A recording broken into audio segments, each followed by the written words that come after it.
This is the Hidden Killers podcast with Tony Brueski. With licensed psychologist and guest John Delatorre. Jury selection is underway in the murder trial of Adam Montgomery. He's charged with the murder of his daughter, Harmony Montgomery, a little girl, 5 years old at the time, who went missing, but no one even knew she was missing for almost 3 years.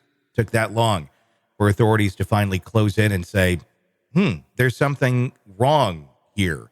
Also, the family where mom was an addict and the court thought this man was a better fit for Harmony Montgomery. Joining me to discuss, Dr. John Delatorre. John, let's start at the beginning of this case, where, I mean, it's troubling enough to me to hear that this poor little girl, I mean, she really was dealt a horrible hand, no matter any way you look at it. Mom's an addict, and somehow this man, Adam, is looked at as a better or more fit parent than, I guess, in some sort of a foster care system. Is this something where the system is initially to blame, or is this, something where at that point in time, Adam Montgomery was a better fit than a foster family? Yeah, I don't know. It's an interesting case in that I do think that this little girl, her case kind of fell through the cracks a little bit. Mm-hmm. And I do think that the Child Welfare Agency has some blame in what ultimately happened. Now, obviously, I'm not suggesting that they should be held criminally liable. I do think that they might be civilly liable. But there is definitely this little girl should always have had eyes on her, mm-hmm. and she didn't. And during those times when she didn't have eyes on her, someone did something that was truly, truly awful, mm-hmm. truly monstrous. And this little girl, as you said, never really had a chance. And that's unfortunate because everyone deserves a chance. Yeah, I mean, we're talking, I don't know what the circumstances were where they saw initially that Adam was a better fit than mom. Maybe things escalated after that moment. I mean, to the point where, they're living in a car.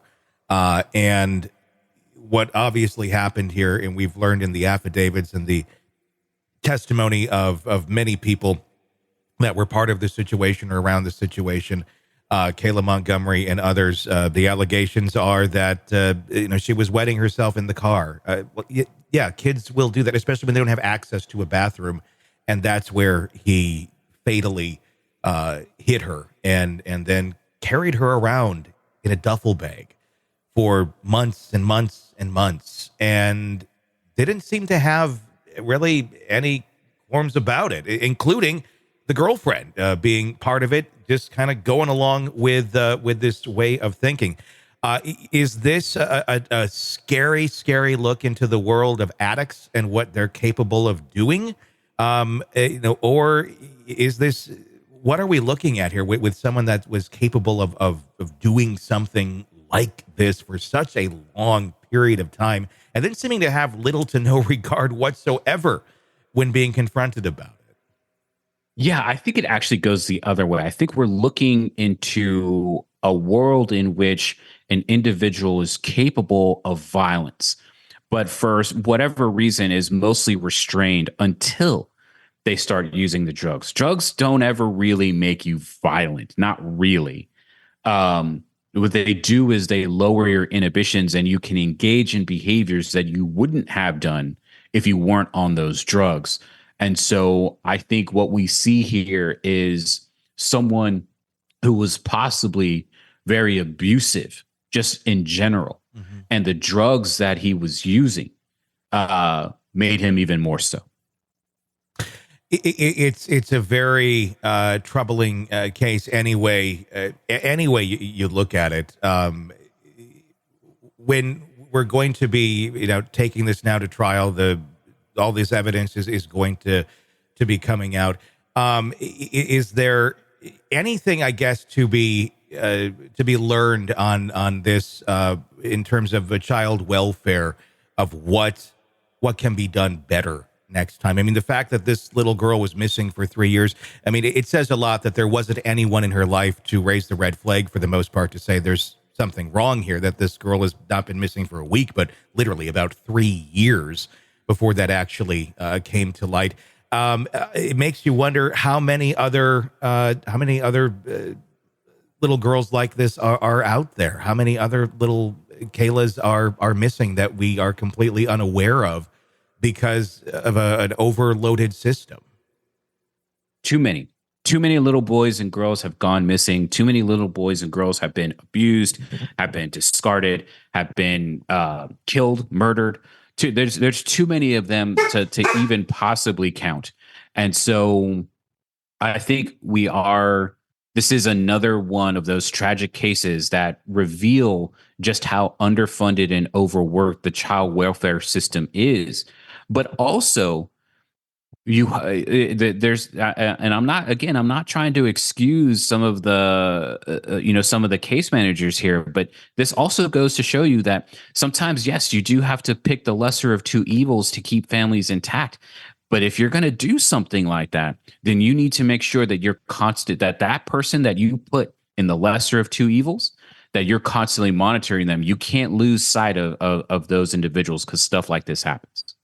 Yeah, it's scary. It's sad. One of the things that I know we've seen stats on here over the last handful of years, specifically with COVID, where so many kids went out of the school system. They were shut down.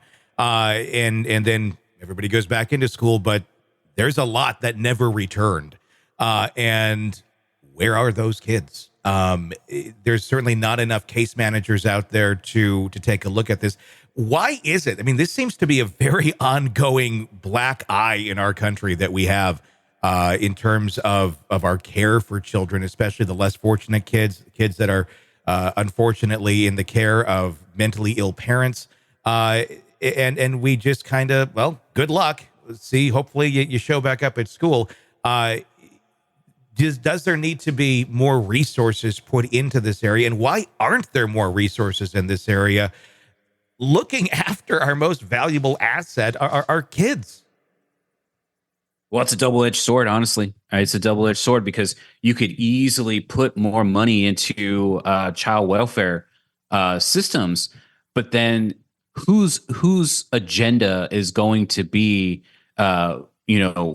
enacted when you put that money and you put those resources into that family welfare system, right? That all of a sudden your parents have to be a certain way. They can only teach a certain thing, or they can only raise their children a certain way, or else they can't get the funding, right? This is one of those things where we think about, we want to have parental freedom, but we have to recognize that there has to be a way in which parents who are struggling for some reason can reach out and get resources without any kind of string attached to it, to get the thing that they need to get them to where they need to be. Until such time that we can start being cooperative and not competitive, I think we're going to continue to see children and teenagers lost, abused, and otherwise discarded. Sick of the ads? We are too. Start listening with no commercials now and get access to all of our episodes in advance of everyone else. Become a True Crime Today Premium Plus subscriber on Apple Podcasts. Search True Crime Today Premium Plus on Apple Podcasts, or go to our podcast page and sign up now. True Crime Today Premium Plus. Sign up now.